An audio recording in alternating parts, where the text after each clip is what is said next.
بسم الله الرحمن الرحيم. الرحمن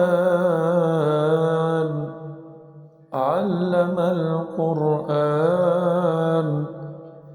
خلق الإنسان علمه البيان. الشمس والقمر بحسبان، والنجم والشجر يسجدان.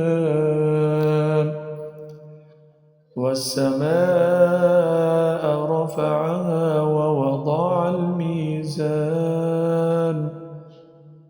ألا تطغوا في الميزان، وأقيموا الوزن بالقسط ولا تخسروا الميزان. والأرض وضعها للأنام، فيها فاكهة والنخل ذات الأكمام، والحب ذو العصف والريحان. فبأي آلاء ربكما تكذبان؟ خلق الإنسان من صلصال كالفخار، وخلق الجان من مارج من نار. فبأي آلاء ربكما تكذبان؟ رب المشرقين ورب المغربين، فبأي آلاء ربكما تكذبان؟ مرج البحرين يلتقيان، بينهما برزخ لا يبغيان.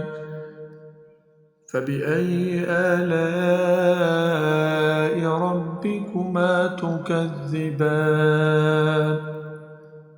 يخرج منهما اللؤلؤ والمرجان، فبأي آلاء ربكما تكذبان؟ وله الجوار المنشآت في البحر كالأعلام، فبأي آلاء ربكما تكذبان؟ كل من عليها فان، ويبقى وجه ربك ذو الجلال والإكرام. فبأي آلاء ربكما تكذبان؟ يسأله من في السماوات والأرض، كل يوم هو في شأن. فبأي آلاء ربكما تكذبان؟ سنفرغ لكم أيها الثقلان، فبأي آلاء ربكما تكذبان؟ يا معشر الجن والإنس إن استطعتم أن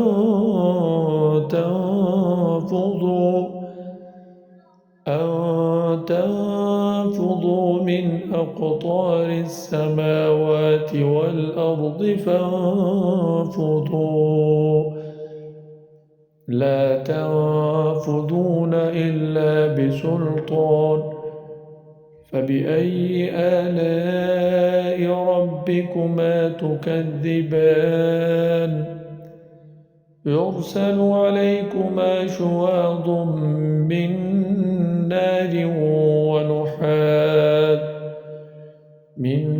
نار ونحاس فلا تنتصران.